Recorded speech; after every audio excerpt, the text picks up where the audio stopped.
our third masterclass. More and more of you are joining us every time, so thank you very much for that. I remind you that you can know all about the future masterclasses by simply follow us on your favorite social media. But let's jump to today's subject. So we are really glad to host today one of OMU's most rated piano teacher, Jeanne, who is going to talk today about French women composers. So Jeanne, I'll let you introduce the subject. Hi, everybody. Thank you so much for coming today. I'm very, very happy to be here to talk about a subject that I love very much. So thank you, Céline and Damien, for this opportunity. It truly means a lot. So today, as Damien already said, I'm gonna talk about three French women composers. The reason why I chose this subject is because last fall, when we were locked down, I noticed that I almost never play any women composers during my whole pianist career until now, and I play the piano since for 24 years now, so it's quite a lot. And so I collaborated with only one friend, which is who is a woman, and maybe I've played another woman composer, but that's it. So I tried to see what I could do, and then I remember that, of course, I know the most famous ones, such as Clara Schumann, Fanny Mendelssohn, the three I'm going to talk about today, so Cecile Chaminade, Germaine Tailleferre, Lili Boulanger, but there was many, many more, and I didn't know them, so I was a bit ashamed, I have to say. During my research for this project, for this masterclass today, I met several difficulties. The first is the lack of sources we can find on the web regarding women composers. There are not much open access documents, such as articles, books, scores, archives, and most of them, when I could find it, are quite old and or not available online, and especially because I was working from the US, so there are several documents I would love to see in France, but I couldn't access them. Regarding the works of women composers, lots of works are lost or unpublished.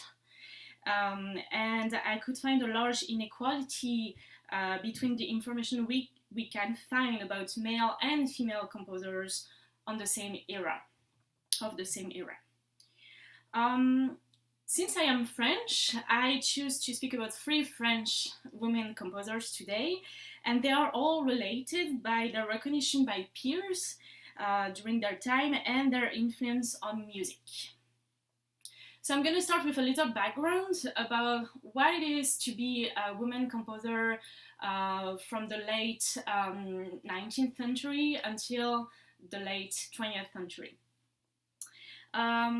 In music, women first accessed music by singing, so voice was the easiest way to do music, especially they could sing in a church, or the church was the best example.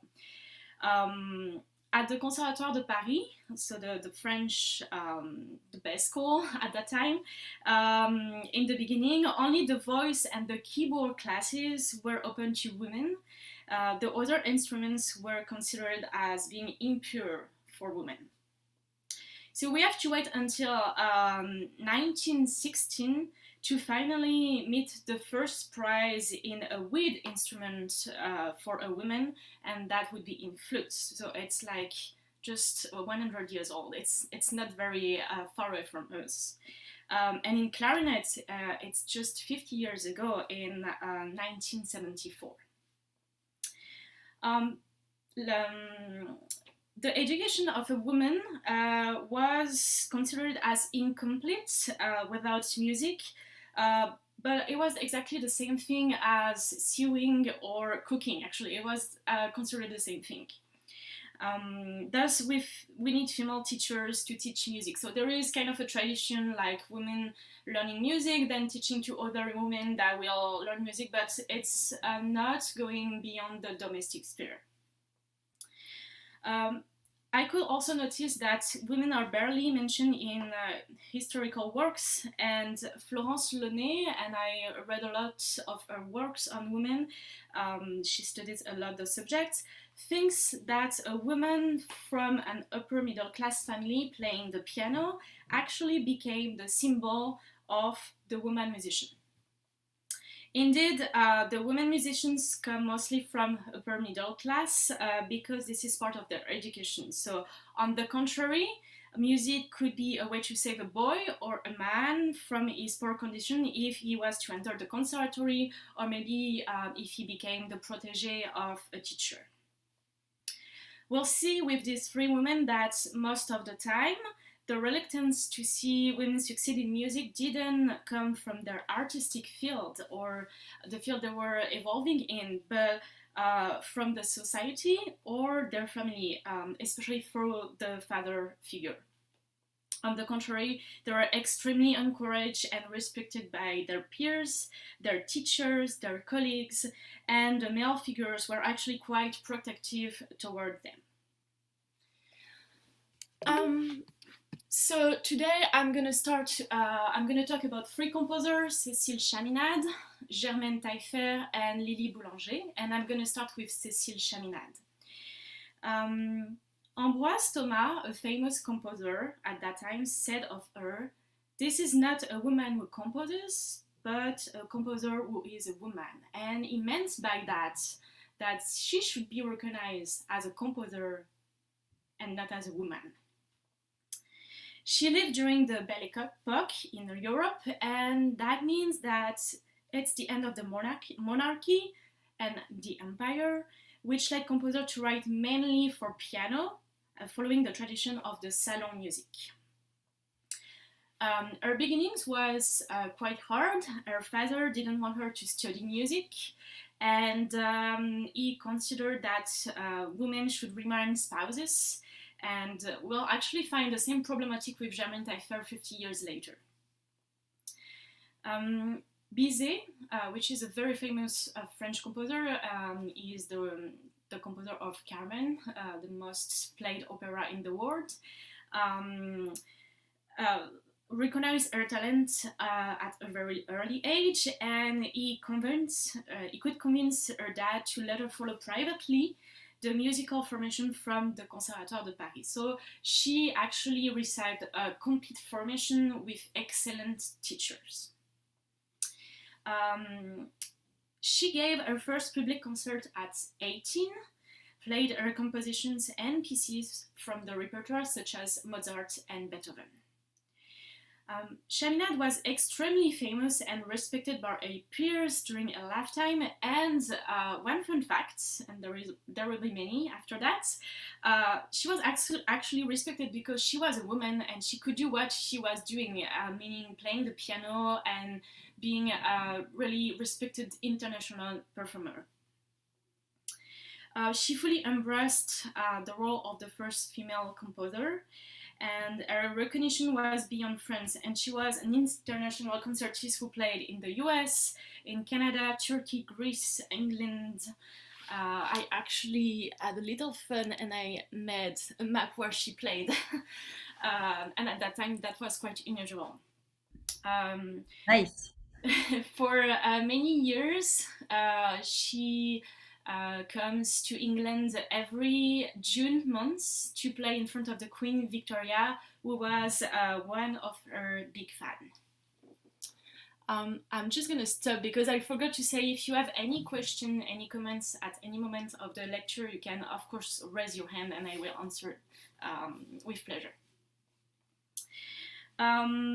Another fun fact is that despite her father's disapproval of her learning music professionally and making money with that, after he died, her family went into bankruptcy, and she actually was the only one in charge of providing for her family because she was playing so much concerts and she was selling so much works. So it's actually quite fun to see how the relation, there is a big paradox in that idea that a woman was providing for a family.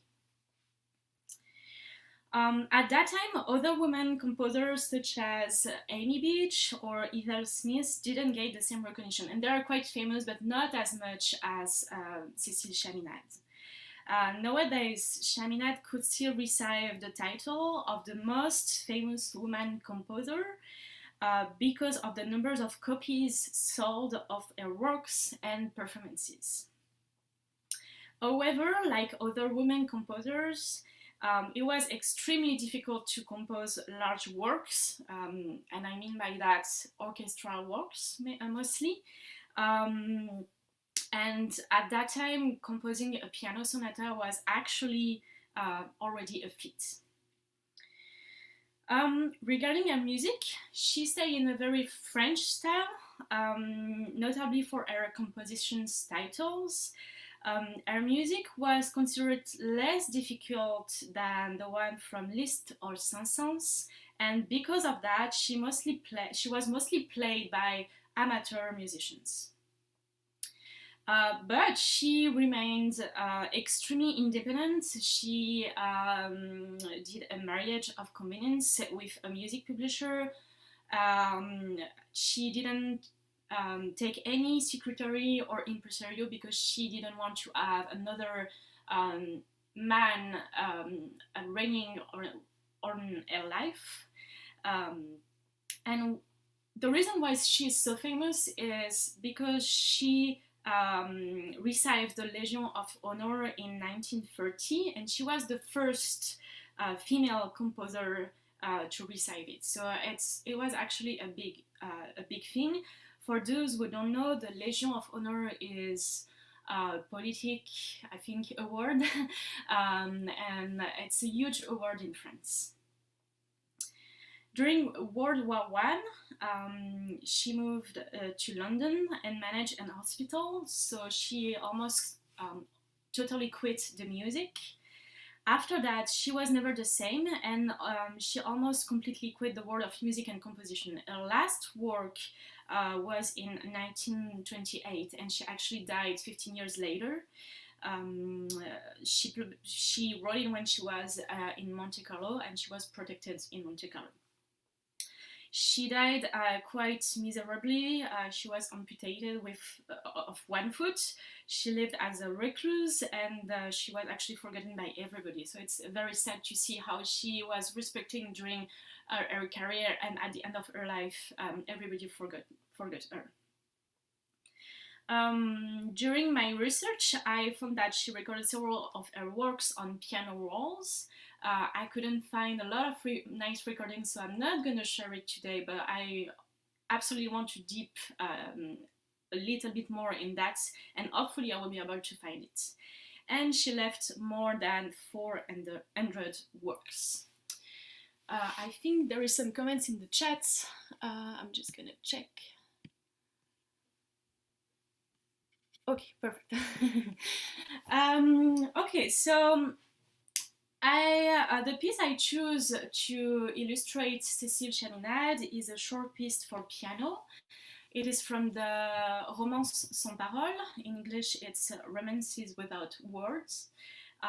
It's a set of 6 songs, donc 6 pièces, and I choose the last one, Meditation.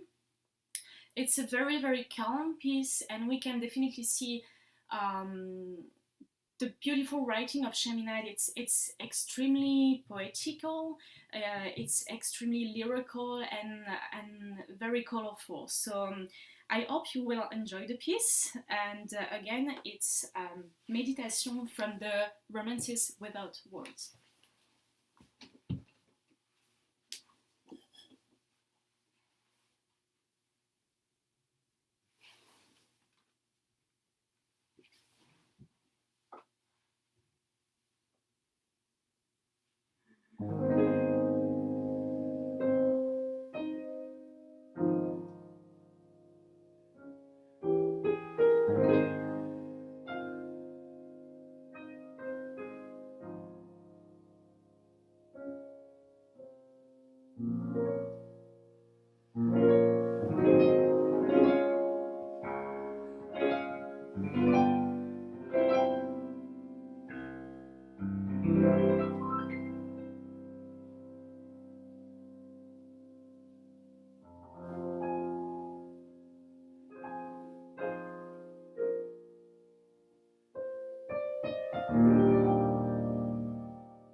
Very nice.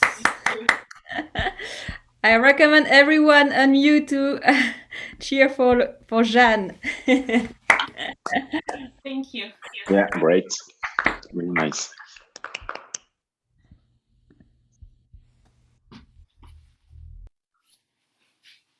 Okay. So let's go to our second composer of the day, Germaine Tailleferre. It's actually not that funny, unfortunately, to see that with Tailleferre, even if she was born 50 years later than Chaminade, we found the same problematic than with Chaminade, meaning that her father was okay for her to play the piano, but he didn't want her to do it professionally. So she actually entered the conservatoire without telling him, and she studied the piano and solfège here. And after obtaining the first prize in solfège, her father finally accepted she could continue her study, but he didn't want to pay for it. In the conservatoire, she met Honegger and Auric, and she was also frequenting the Parisian artistic community. So with that, she became a member of Les Six. In French, it's Le Groupe des Six, including Poulenc, Honegger, who were probably the two most famous composers of that group, and also Milo. But unfortunately, she never got the same recognition as them, even if she was extremely esteemed by her peers, one more time, and her friends. Actually, when I was a young girl, I first met Tailleferre because she was part of Les Six, not because she was a composer. So it's kind of sign to see that she's mostly known because she was part of this group. She was married twice, and both marriages ended pretty badly. We could see that she was extremely independent again, but yet she had to fight the male figure of her husband during her life. So, for example, with her first husband, she actually moved to Manhattan, and she met plenty of celebrities such as Chaplin, for example, and they actually start a collaboration together, but her husband was so jealous of her success that he prohibited her from collaborating with Chaplin, and eventually they have to move back to France. She composed 178 works during 70 years, and she frequented the different artistic movements of the 20th century. I find very interesting with Tailleferre because she lived a very, very long time, 91 years in total, that she was covering the whole 20th century. But she always stayed in a French style, and she never took part of the avant-garde movements that we can find in the 20th century. She always prioritized a neoclassicism style mixed to a fresh and entertaining style. Ravel liked her a lot, also because she actually kept the French style in her works. Because she was never into any avant-garde movement, it's also probably a reason why she wasn't as famous as the other members of Les Six. In her titles, we can definitely find humoristic, humor, and there are some really fresh titles in her works. She actually was a little bit like Poulenc on that subject, but she suffered from it and he didn't do it. So again, she suffered from being a woman at that time. The humor we can find in Poulenc work titles actually help him to be more recognized. In a radiophonic documentary in 1972, so again, not not more than 50 years ago, 50, 60 years ago, she herself says about her works, if some of my male colleagues composed several of my works, they would have been more performed. And that's very sad to see that from a woman that is at that time 80 years old. Even if she lived during the whole 20th century, as I already mentioned, she suffered a lot from being a woman. Lots of her works are lost or extremely difficult to find, even if she composed a lot. She will continue to cheat because she has a lot of financial difficulties, and yet she covered all the musical forms. So she wrote from piano solo to soundtracks, chamber music to concertos, ballet music, operas, large orchestral works, choir works. So she really touched every genre of music. I'm just gonna show you something. So in music we have a magical website. It's called IMSLP, and it's a large catalog of all the works that are in the public domain, so we can access it for free and we can find the scores. So I did some research for Tailleferre, of course, and as you can see, the catalog is very small. Even if she wrote 178 works, I only could find 7 on that catalog, and that's absolutely the reference for musicians. Of course, the works in the public domain are the works published 70 years ago and before. So it's normal we can't find a lot, but I also checked for Poulenc. So 140 and 14 pieces, and Honegger 56. So it's very sad and very unfair in my opinion. And here is a nice picture of Le Groupe des Six with Cocteau, because it was 6 composers and the poet Cocteau who met regularly to talk about arts and society.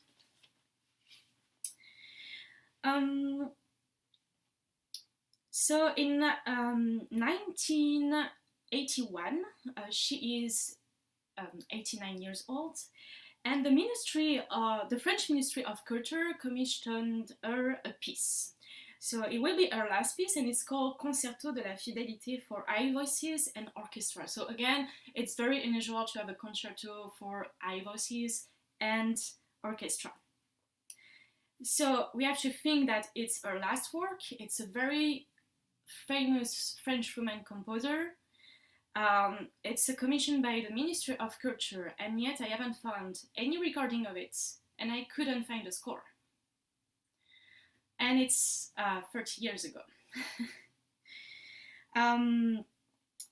She died a few months after Georges Auric, member of F6, and so she was actually the last survivor of this group. To illustrate Tailleferre, I choose her first piece, and also the only one I could find online. It's called Impromptu, and it's a very, very beautiful piece, and we can already see her style and a French style in that piece. I love it very much.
Bravo! Oh, nice.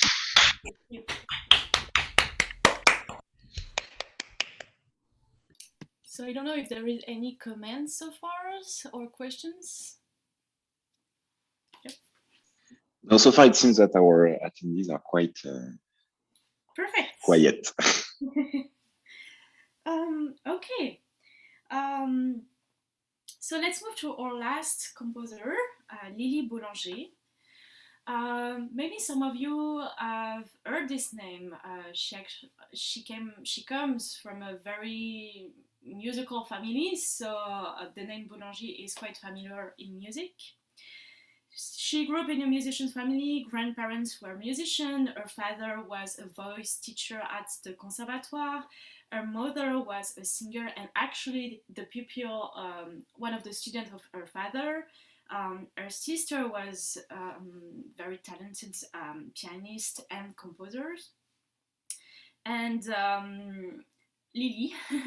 So Lili followed Nadia, her big sister, during her lessons at the conservatory. And Nadia was actually the first teacher of Lili, composition teacher. And both were extremely talented and they shared a unique bond. Lili finally entered the conservatory just for herself in 1909. And the reason why she is extremely famous, it's because she won the Prix de Rome in 1913, and she was actually the first woman to win the first prize, but not the first one to compete. Three women before her, including her sister, attempt to the Prix de Rome, Grand Prix de Rome, and Nadia actually won a second prize. So for those who don't know what is the Prix de Rome, it's an extremely prestigious competition in different artistic fields, such as composition, painting, sculpture, architecture, and engraving, which awarded young artists a scholarship to follow a formation in Italy for several years.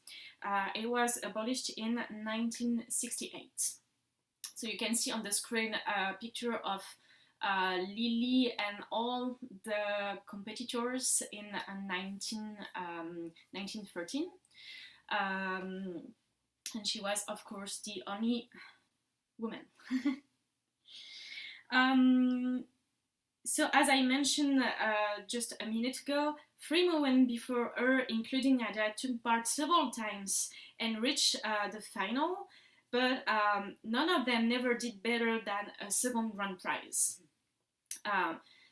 And when Lili won, she won the most, she had the most points in the competition. But they couldn't let a woman win alone, so they actually put 2 first grand prize with a man.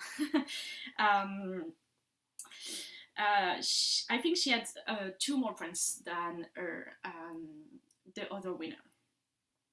It was like the society wasn't quite ready to give all the credit to a woman, because there was this idea that they were threatening the French tradition. So when you participate into the Grand Prix de Rome and you win the first prize, the tradition wants you to dedicate the piece with which you are winning to your teacher. And Lili actually dedicated her piece to her sister. So by that, she was already doing things differently. And both sisters were always seen as pioneers in music. Unfortunately, Lili died at a very young age, and that's very sad. It's a great loss for music, and from the articles I could read, everybody in music is saying that. She was only 24. She was sick her whole life. She faced weakness periods when she couldn't compose and had to go through World War I. But it seemed that all of this actually increased her creativity, and she was just composing all the time when she could. Nadia, her big sister, was a protector from the very beginning, and she was a huge fan of her sister works, and she will dedicate all her life to make her sister works recognized. So Lili, from a very young age, challenged the limits imposed by the society and also her fragile body. Her music is influenced by Debussy and Fauré. She mostly wrote for voice, choir, and little for piano, but I'm lucky to play one of the pieces she wrote for piano. I think do you have a question, Céline? Yeah, there is a question in the chat from Anushka. Mm-hmm. At what age did she win the prize? Let me check. I think she was 19. Yeah. Pretty young. No, this is for later, but oops, sorry. Yeah, she was very young. It was quite normal at that period.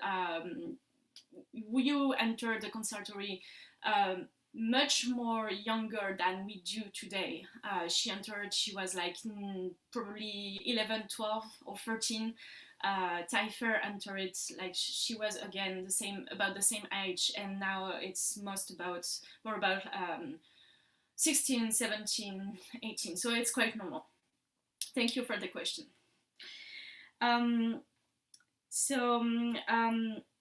At the time of Lili and Nadia, women composers were a minority, of course, but Nadia and Lili were always pioneers.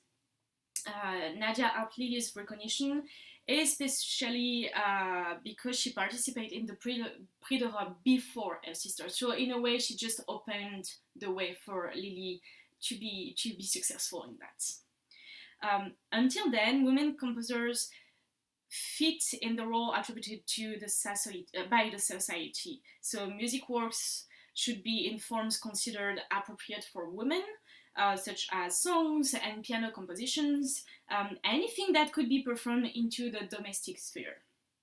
Chaminade is actually an exception, but women didn't usually live from their music. I found some very nice picture of Lili. So Lili is the youngest one, and her sister. I don't know if you can see my mouse, but on the vertical picture, Lili is about 10, and her sister should be 16 or 17. They are like 6 years of difference. And the horizontal picture, they're a little bit older, but Lili should be around 19, I'm guessing. Nadia stayed in the kind of role I just described, so just composing for the domestic sphere. And she abandoned composition after Lili's death and dedicated her whole life to make her sister work recognized.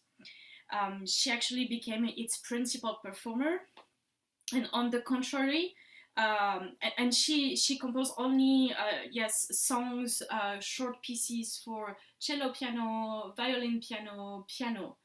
On the contrary, Lili composed large works for orchestra and choir and organ, and quite unusual, the war was a central subject in her life and in her music. I read a very nice article from Caroline Potter, and I want to quote her here because she couldn't say it better than me, of course. So here it goes. But if Lili Boulanger is remembered as a composer, it is largely thanks to Nadia, who was tireless and selfless advocate of her sister's music. Nadia's decision to abandon composition meant that she held a unique and paradoxical position in 20th century musical life. Although not active as a creative artist for almost all of her long teaching career, she was one of the most important composition teachers of her time. And Nadia actually is compared to Messiaen or Schoenberg as a teacher. So I'm gonna illustrate Lili Boulanger with one of her only pieces for piano. a few months ago, I just found it and I sight read it, and I was, oh my god, this is so powerful, so mysterious, and so complete that I wanted to share it with you. And I decided just to learn it, and I really want to perform it like in a recital when the situation will allow us to play for people. So it's her theme and variation. She started in 1911, and she finished in when she was in Rome, so in 1914. It's extremely powerful, haunting, and there is a little mystic aspect in that piece. So it's a theme and variation. So we'll see the theme is very simple. It's just one voice, one hand. And then we have 8 variations. It's gradually grow up in intensity and then goes down at the end. There is a question. From Sylvie? Yes. Says, peux-tu traduire la phrase avec Messiaen? Oui, en fait, je disais que Nadia Boulanger était aussi reconnue en tant que professeure que Messiaen ou Schoenberg. Elle a été tout le temps comparée à ces deux compositeurs.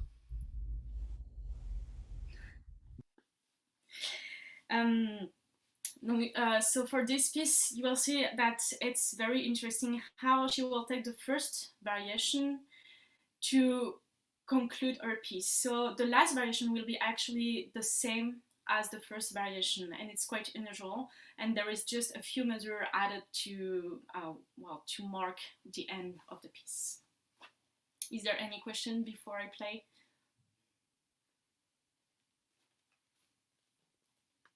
Okay.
Very nice, beautiful. Thank you. Very nice. So I don't know if you have any comments, questions.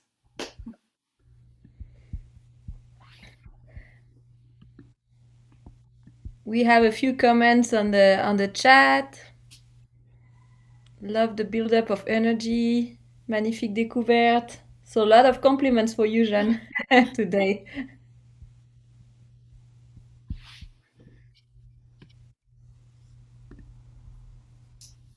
Any questions? I think we have a very, very interesting question in the chat.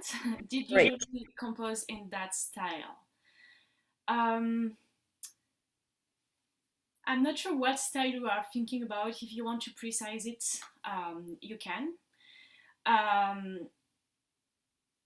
One thing I notice is that she doesn't seem to be a woman when she composes. I have listened to a lot of her voice and orchestral works, and it's extremely powerful. So maybe there is something here that is common to all of her music, and probably it has something to do with a life that she knew it was going to be short. So yes, I think there is a similarity in her piece, but I'm not sure I can exactly say what. Unfortunately, the jumps to the deeper end of the piano between notes. Okay, so for the piano, she actually just wrote 4 pieces. So we don't have much choices, unfortunately. And this one is the largest work. The 3 others are 2 short pieces, and the last one is a violin and piano piece that she's transcribed for piano, and it's more into the middle range of the piano, so it's different. But there is something very powerful in all of her music, and I haven't had a chance to go deeper into the scores to see how she built all of her scores, but maybe I'll have a chance to do it some days. Yeah.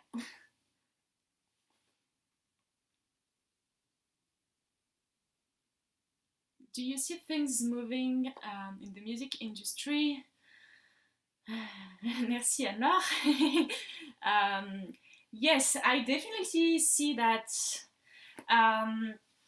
this past few years, months and years, I definitely see things moving in the right direction. Of course, there are a lot of work to do because as I mentioned, it was really hard for me to find only the score of some pieces and just sources, and like I talk about the recordings from Cecile Chaminade. I know they're available somewhere, but I don't know where. Or the last piece of Germaine Tailleferre. And I think there is also something to be done with within the editions of the scores, because in mind, well, the Lili Boulanger is actually a good example. There are mistakes in it, and I had to fix it myself. So yes, it's moving definitely, but we have a lot of work to do, and I think it's not just 1 or 2 people works, it's the society work, and I think it's moving in the right direction for sure this past few years.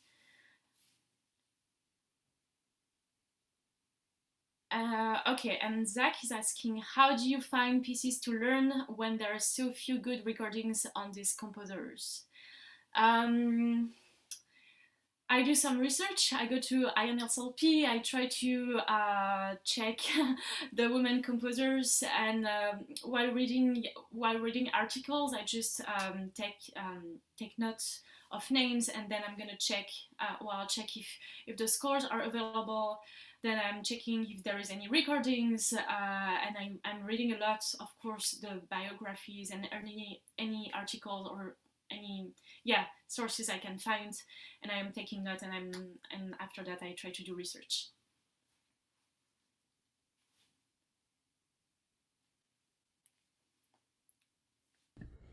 Any more questions? Les questions peuvent être en français aussi, si jamais. It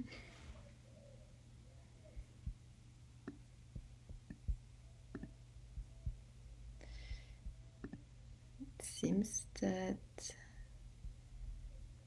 there is no more questions. I do have a question. um, yeah, I'm wondering why on the material we have, like for example, as like music teachers or piano teachers, there are plenty of books, and there is no pieces from those composers. Like that's crazy. Uh, like I'm sure maybe not from Lili Boulanger because, as you said, the work was very little, but um, I'm sure you can teach kids using those pieces, and that's too bad that they are not like in some books or like. Yes, it is, and it is even more bad because since they were to stay in the domestic sphere, they wrote a lot of kids play kids pieces, you know, and there are album for youngs from Chaminade, and I'm missing the names right now, but I've seen that in women composers, and that's too bad that we're not teaching kids women pieces, because there are plenty of repertoire which is really accessible for the young piano players and just young instrumentalists in general, but piano of course is the main instrument for that those women. We need to change that.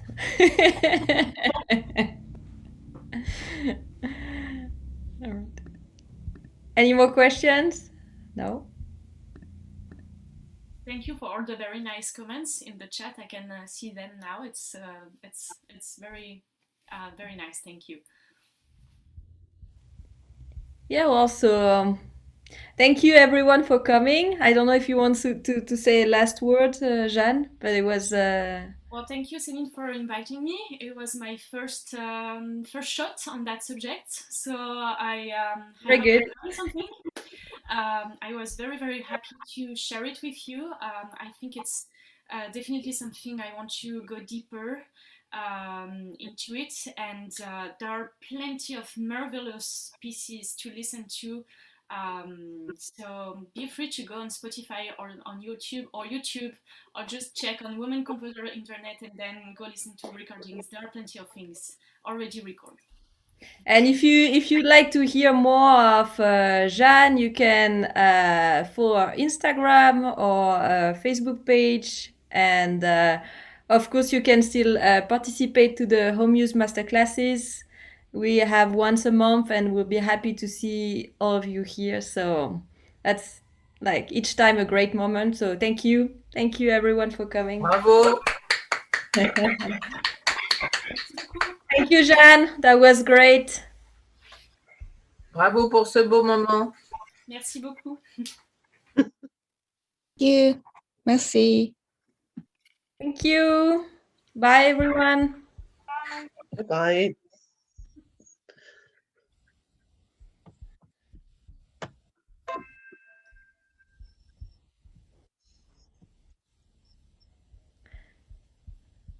Nice, nice, nice.